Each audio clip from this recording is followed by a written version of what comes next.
You guys hear it? That right there is the sounds of the Prince, Vegeta. Ah! How's it going, guys? Your boy Salty Uchiha, Red Hair Kaneki, 2/3 of the Golden Triangle, Anime Late Night Podcast. Yeah! Shouts out to Senju. Here to do Dragon Ball Super Episode 123 anime review. Yes, we late, but you love it. What's your thoughts, sir? To be honest, I thought it was gonna show more of Vegeta during this episode. Yeah. But it's whatever. It's an alright episode, to be honest.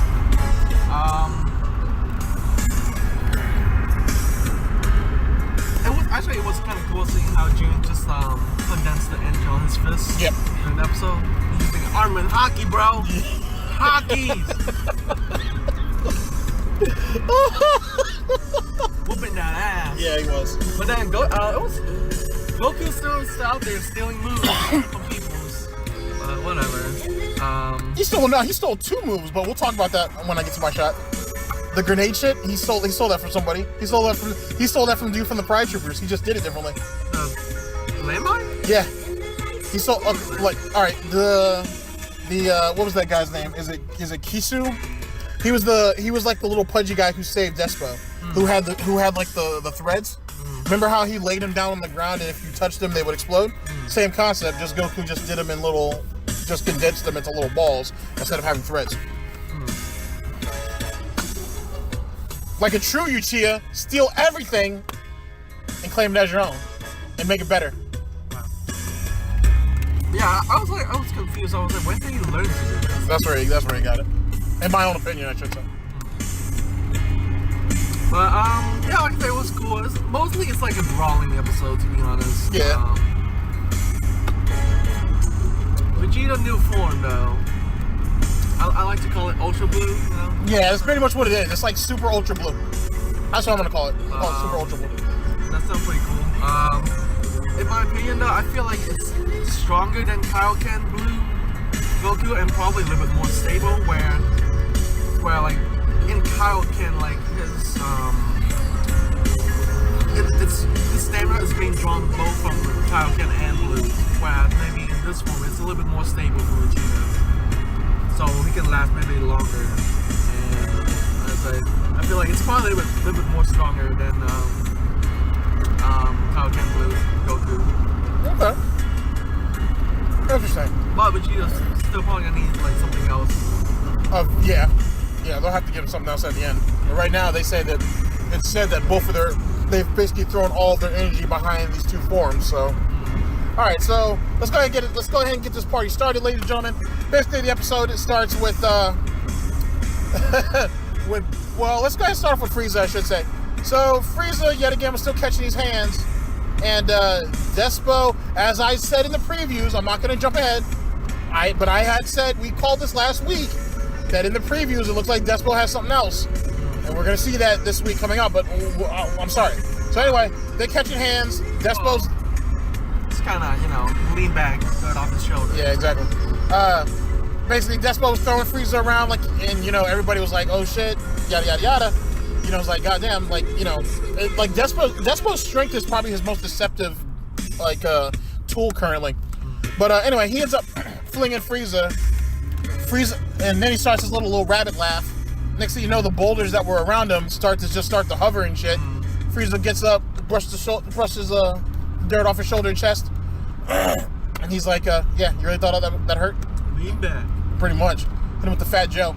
And does the finger lasers thing again, and Despo runs, which Frieza looked a little bit flustered when he did that. But that's neither here nor there. Yeah. What are your thoughts on that fight? Actually, why? From the preview though, why would Gohan go over there? If there's still Tabo, unless the Tabo is taking on 17 by himself? Well, 17 doesn't want to coordinate, as we saw. Yeah. So. Alright. But, that fight should be interesting. I kind of want to see seeing Frieza going all out, to be honest, because so far we haven't really seen him doing that. Right. During this whole tournament. Really. Other than, turning cold and firing his beam at Universe 3 Last Fighter. Right. So let's go ahead and move on to the next one, which was a more. It just starts off heavy beated. Let's go on to the second fight, which was. I thought it'd be more interesting, to be honest, but I don't know. I didn't take much away from it. Maybe that's just me though. But Gohan and 17 versus Toppo. The way I took it, it was basically Toppo just toying with them. Yeah. Like, is it that dad or justice? Yeah. Yeah. Hopefully you make another one, because the dabs were strong in that episode. He was mean with that shit. You know, there's a lot of people that don't like Toppo and Jiren. Yeah, there's a lot. Well, Jiren, really? They're too overpowered, you know. Goku can't beat them like this. Why is it gotta be just Goku? Yeah, you're right. That beat's getting a little crazy. I don't know, man. Yeah, like people were like complaining about how they're too overpowered, and then they're hating on Toppo mustache. Toppo's mustache is kind of dope. Kinda. I don't know. As it pertains to the Toppo Android 17 fight, my biggest problem was there was nothing that had me vested. Like, I understand what Gohan was trying to do with the team up, because yet again, he said that, hey, my father took him on, no problem. It is what it is. But Gohan's not realizing that someone like 17, when he coordinates with his sister, for example, it's just like coordinating with himself. You know what I'm saying? There's an understanding there. With Gohan, you're too clunky. You know what I'm saying? You're a bit... I wouldn't say he's not useful, because that'd be harsh to say that about Gohan, but like, Gohan treats it like he does with Piccolo. And Piccolo is like a better assist than someone who coordinates, unless you do it in advance. Now, granted, I'm in my Dragon Ball FighterZ kind of groove, so that's probably why I worded that way. Just go with it. But I like the fact that 17 was kind of like, let me go in, play bait, and then just knock us both out. Even though we saw that 17 was actually going to sidestep at the last minute to do so. I understand what Gohan's trying to do, though. He's trying to keep as many people on the field as possible. So he's sticking to the rules, being that there's only like 8 minutes left. So I get it. But at the same time, though, too, 17's like, if we keep doing like this, he's just going to eliminate us both. We're kind of sitting ducks that way. But, so I see that. Toppo just, dab. Just chilling. He doesn't. Justice, dab. Pretty much. Like, he doesn't have any real reason to be concerned at the moment. Yeah. But what's your thoughts? I feel the same. Like, I feel like right now Toppo is not even giving his all. No. As much as when he was fighting, possibly like Vegeta or Goku. Probably both before the tournament and during the tournament. I don't know, man. Like, is that Gohan spoiling things that's still gonna happen? Probably, maybe. I don't know. Because when they see Gohan jumping over and help Frieza instead. I don't know if 17 alone can take out Toppo. I don't think so. Yeah. I don't think so. Because like I said, Goku had a really hard time with him, and though Goku wanted to fight him again, it was like, and eventually Goku excelled, so to speak. Yeah. It wouldn't make sense seeing Goku go Ultra Instinct against Toppo. So. Yeah. That's true. So yeah, I don't see that. Like, the thing is Gohan is gonna have to be a bit more flexible. And 17, if they're going to end up beating him together, is going to need to understand how he's going to have to coordinate with somebody else. Just like guys. But yeah, that's I don't know. I think one of the two need to grow in some way, shape, or form. But as Kaneki pointed out in the preview, we see that he goes over there and helps Vegeta. Or no, sorry, goes over there and helps Frieza, which means that 17 may just try to take them both out by himself. Yeah. Now, we'll say that's speculation on how that might go down. All right, ladies and gentlemen, to the main event. To the man, the myth, the prince. Oh, I thought I was going to talk about Goku versus Jiren first. And just got to brush over that? Okay, Goku versus Jiren. Salty, I could say that. First off, the fact that I do appreciate Goku trying to, like, being concerned for Vegeta, and then trying to lift him up. And then Vegeta was like, get off me. The salt's about to come up a little bit more. All right, Jiren. I'm not mad at what you said. Let me hold together. Warrior, sleep. I feel a certain type of way about that shit. Now, granted, I understand I like how pretty much everybody in the audience, so to speak, was like, oh, look, he acknowledges, Vegeta as a warrior and his strength and so on and so forth. But like, really? Is night-night? Warrior. Is night-night? Sleep. It's, you know what I'm saying? Like, if I could find that Kevin Hart bit where he's like, nighty-night! Nighty-night! That's what you should do that with Jiren when he turns around. He just says nighty-night with Kevin Hart's voice. Anyway, I respect that, but I see how Vegeta would be salty over that shit, would be butthurt over that. Like, he basically was like, you're done. Go to sleep. Warrior, sleep. That's some barbarian shit, though. That's kind of what it reminded me of. That shit was gangster, though. Coin. I know, right? So then Goku's like, don't worry, it's my turn. And it was uneventful, really. He only went blue, I believe. Right? Yeah, he only went blue. And it wasn't... I thought they might stretch it out a little more. But, like, I mean, okay, it is what it is. So we see the landmine situation. I already told you guys where that came from. I honestly think he took that from one of the Pride Troopers. Which, don't get me wrong, I liked his version a little bit better. But the thing is, I still don't understand that blue screen. Like how the screen was kind of like that bluish color when he was running past Jiren. I don't understand if only he can see the landmines and no one else can. I think it's because like it's his signature energy kind of thing, That's why he can only see it. All right, well, touche. Or like, maybe it's like it's only doing that so we as a viewer can see it. Right. But like maybe to them, it's more like a sensing kind of thing, like where Goku can sense his own energy being spread throughout. All right, I like that explanation. With that being said, it was kind of like, I mean, how am I word this? It was kind of like, how am I gonna word this? It was all right. I guess I'll just say that. It was all right. It was just, I don't know. It was all right. Like the way Jiren just stepped on that shit and didn't care. Like the first one, he stepped and jumped. Fucking march through a barrage of landmines. Well, that was later on. Yeah. The first one he avoided, which made us as the viewer think, oh, well, that shit might be dangerous. You know what I'm saying? But then, yeah, when he ended up started releasing his energy slowly but surely, or I think it started to seep out. And he's like, all right, I'm coming for you. Yeah, he just walked through that shit like a tank. Like he had the red aura on, and he was just like marching through that shit. And he got his defensive aura on. yeah, exactly. Now, with that being said, I do like how Goku pointed out to Jiren, first, so we got the landmine situation. Then we had when Goku started doing instant transmission, they started throwing him off. Then that's when Jiren started hitting them with the fist of justice. He started hitting them with the One Punch Man series shit. Hockey. Oh my god.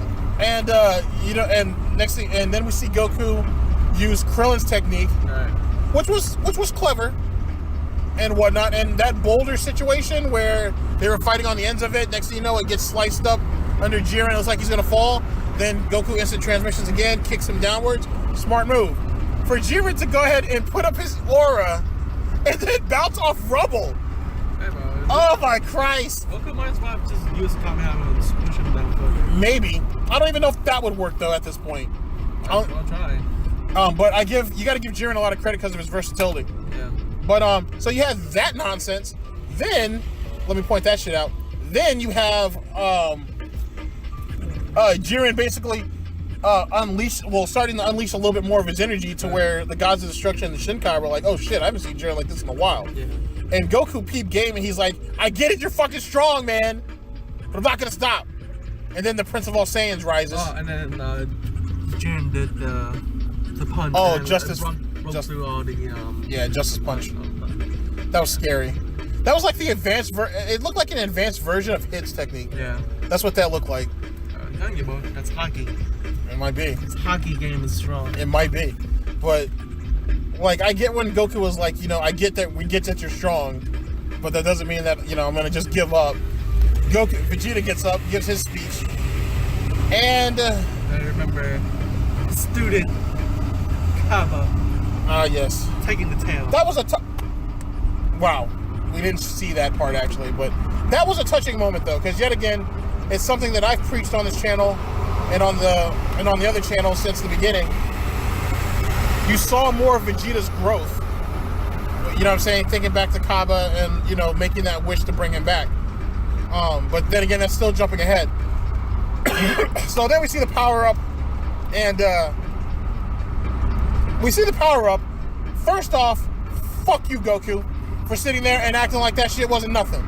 Like my man wasn't, bro, like Vegeta wasn't shining. Hey, bro. Vegeta was shining. What do you want Goku to say? Oh, shit.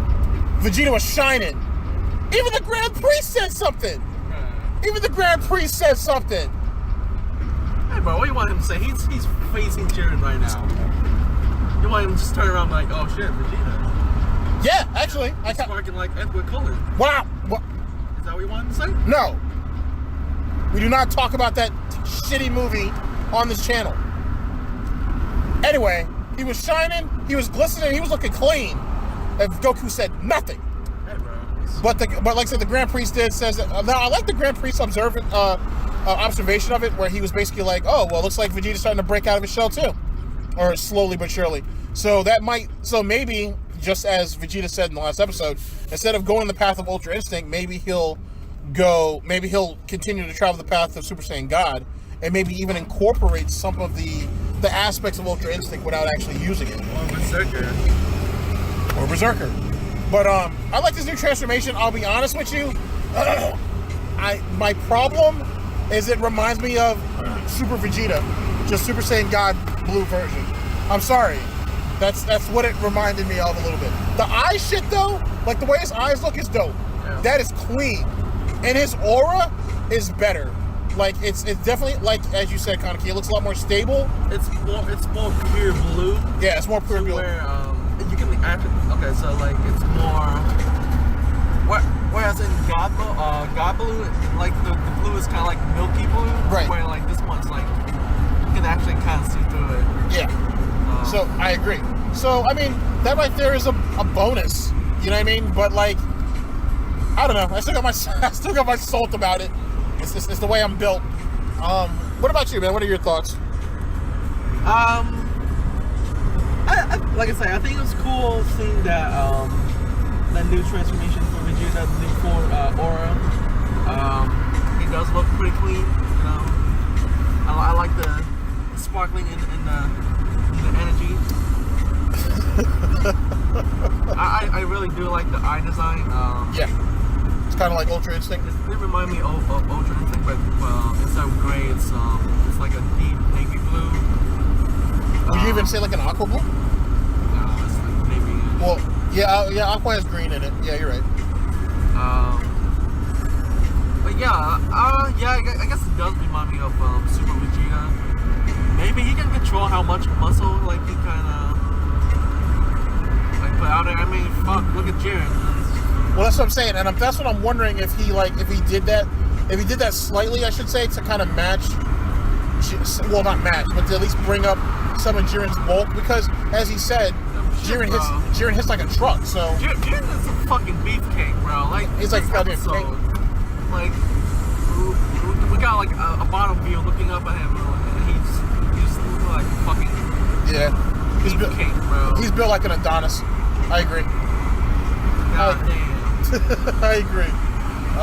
Anything else, buddy? That's pretty much it. Alright. Mostly it's a fighting episode. Yeah. The blowback at the end, I guess we just skip over one part. So once these two basically reach this form and go at Jiren, it's just, they're not hurting him. Are they pushing him back? Are they forcing Jiren to respect them? Yes. But are they hurting him? No. Well, but then Wiz also say like their uncoordination is what's throwing Jiren off as well. True. Touche. I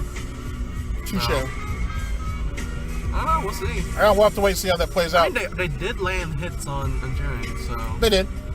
Now we kind of talked about the preview throughout this episode. So one of the big things that I have a problem with, as it pertains to the preview, is we're focusing on everybody else now, instead of focusing on, Goku and Jiren. Like, most of that fight's going to end, is going to obviously happen off screen. I feel like they're gonna pan back and I'm gonna see like either Goku, Vegeta laying on the floor. Wow. Don't be a jerk, man. What? Don't be a jerk. I say Goku and Vegeta. Or Vegeta. I say Goku and Vegeta. Really? I don't know, man. All I know is we're down to the last 8 minutes, and I understand we're trying to give everybody else spotlight, but still. With that being said, as it pertains to Despo, he obviously has something else to him. And the way we saw the aura kind of around him, especially when he's facing off with Gohan, it reminds me of what Jiren's doing. So maybe that's something that the Pride Troopers can do. We saw Toppo do that in the Expedition match with Goku. So maybe it's a technique or like kind of like I don't want to call it a power. Maybe it's kind of like a technique that kind of like the Kaioken-ish, maybe. Not a taught them. That people can learn. Well, so with that being said, well, I'll say those for speculations. Actually, that's a good question that I have there. Anything else we want to add though? Nah, I think that's it. All right, guys. So this was Dragon Ball. It ran long, but you got to remember there's still 2 of us here. So there's Dragon Ball Super episode 123 anime review. Thank you very much for listening in. We should see there is no One Piece confirmed this week. So we will see you guys for Dragon Ball Super episode 124. We'll see you sometime next week for that. And Friday will more than likely just be shenanigans. Look out for that. I actually have a bunch of those lined up, so I'll let those shoot. Dragon Ball Super, Dragon Ball Fighter Z drops out on the 26th. If you're getting it from GameStop, though, you can show up on the 25th, which is a Wednesday, 9 o'clock, to actually pick up your order. And also, everybody who pre-ordered, you get a Dragon Ball Super figurine. Make sure you claim that shit, because sometimes those... I'm not pre-ordering. Yeah, sometimes those got... Well, if you do it on Amazon, it's only 40. It's only 48 instead of... You're a hater. Sorry, I don't have money right now. Wow. Well, he's gonna play at my house anyway, so it doesn't matter. But shit, I need to get another controller. Glad you brought that up now. No, actually, I need 2 more controllers. I need 3 more controllers. Oh, PS4? Yeah, I need 3. Oh, I got my own. Oh, touche. Oh wow. So you're saying my controllers are not good enough? You're a jerk. I don't want your orange controller anyway. Anyway. It's a Deadpool controller. Wow. Oh, is it really? Yeah. Oh, that's kind of gangster. John had a Deadpool controller? I mean, Milk Dad had a Deadpool controller? John! God damn! Good shit, John. I'm just gonna say it. Good shit, John. Anyway, alright guys, so we'll holler at you guys for the next episode of Dragon Ball Super episode 124. Speculation discussions is coming up next for 123 and 124. Shouts out to all you guys. Shouts out to Sinju. Shouts out to Milk Dud. Holler at y'all later. Peace. Also, MegaCon tickets are on sale. Consider getting it. Later.